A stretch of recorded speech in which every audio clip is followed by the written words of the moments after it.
The K. Chapter 16. In the afternoon, I groped west along the hill. 30 or 40 feet from the last palm tree, I began to dig a grave for Timothy. I cleared palm fronds, chunks of sea grape, pieces of wood, dead fish, fan coral, and shells that the sea had thrown up. I marked out a space about 7 feet long and 4 feet wide. Then I dug with my hands. At first I was angry with Timothy. I said to Stu Cat, "Why did he leave us alone here?" Then, as I dug, I had other thoughts. With his great back to the storm taking its full punishment, he had made it possible for me to live. When my grandfather died, my father had said, "Philip, sometimes people die from just being very, very tired." I think that is what happened to Timothy.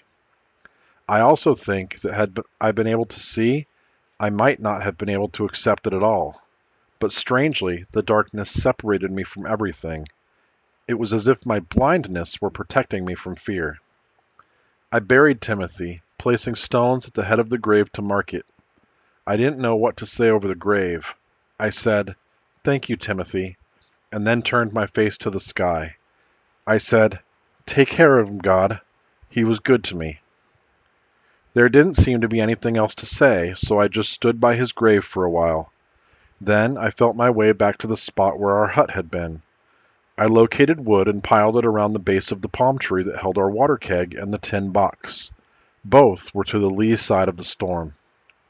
It took me a long time to get the keg and the tin box to the ground, but I found, on opening the bung, that the water was still sweet and that the matches, wrapped in cellophane inside the tin box, were dry. But the 2 small bars of chocolate that we had been saving for a feast were ruined. I had no taste for them anyway. Feeling it everywhere under my feet, I knew that the K was littered with debris.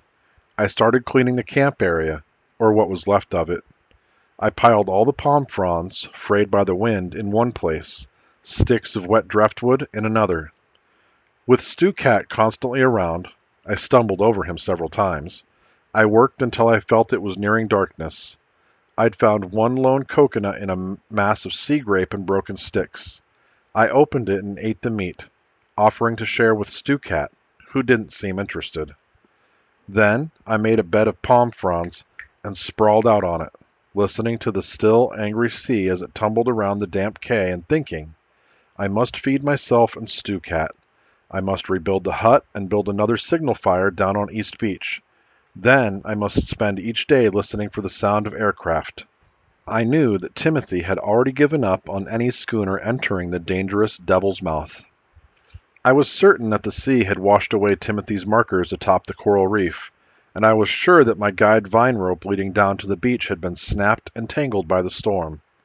But now, for the first time, I fully understood why Timothy had so carefully trained me to move around the island and the reef.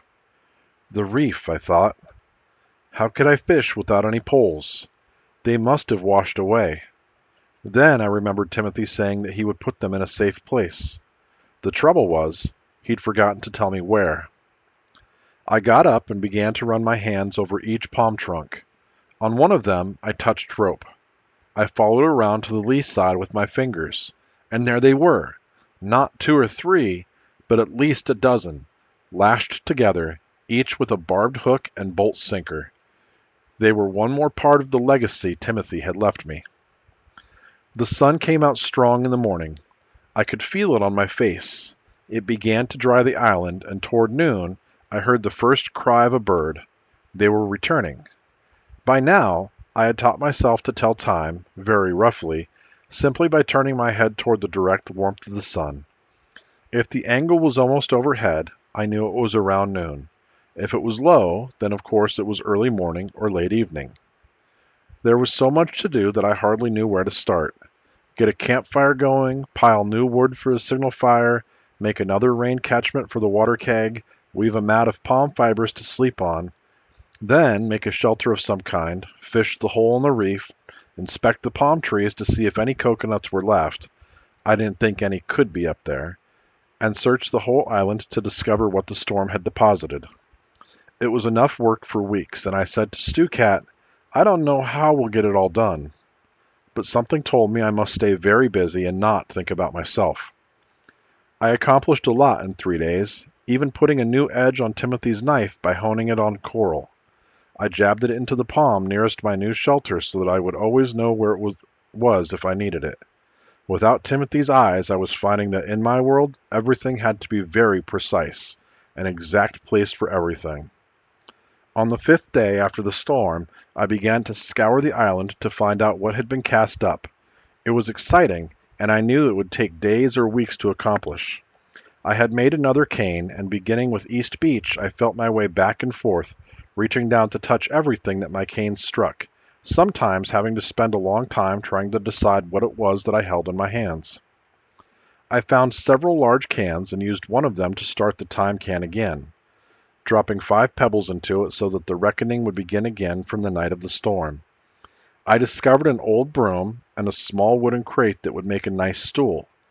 I found a piece of canvas and tried to think of ways to make pants from it, but I had no needle or thread. Other than that, I found many shells, some bodies of dead birds, pieces of cork, and chunks of sponge, but nothing I could really put to good use. It was on the 6th day after the storm, when I was exploring on South Beach, that I heard the birds. Stu Cat was with me as usual, and he growled when they first screeched. Their cries were angry, and I guessed that 7 or 8 might be in the air. I stood listening to them, wondering what they were. Then I felt a beat of wing past my face, and an angry cry as the bird dived at me. I lashed out at it with my cane, wondering why they were attacking me. Another dived down, screaming at me, and his bill nipped the side of my head. For a moment I was confused, not knowing whether to run for cover under sea grape, or what was left of it, or try to fight them off with my cane. There seemed to be a lot of birds. Then one pecked my forehead sharply, near my eyes, and I felt blood run down my face. I started to walk back toward camp, but had taken no more than 3 or 4 steps when I tripped over a log. I fell into the sand, and at the same time felt a sharp pain in the back of my head. I heard a raging screech as the birds soared up again. Then another bird dived at me. I heard Stu Cat snarling and felt him leap up on my back, his claws digging into my flesh. There was another wild screech, and Stu Cat left my back, leaping into the air. His snarls and the wounded screams of the birds filled the stillness over the quay. I could hear them battling in the sand. Then I heard the death caw of the bird. I lay still a moment. Finally, I crawled to where Stu Cat had his victim. I touched him. His body was rigid and his hair was still on edge. He was growling, low and muted. Then I touched the bird. It had sounded large, but it was actually rather small. I felt the beak. It was very sharp. Slowly, Stu Cat began to relax. Wondering what had caused the birds to attack me, I felt around in the sand. Soon, my hand touched a warm shell. I couldn't blame the birds very much. I'd accidentally walked into their new nesting ground. They were fighting for survival after the storm, just as I was. I left Stu Cat to his unexpected meal and made my way slowly back to camp.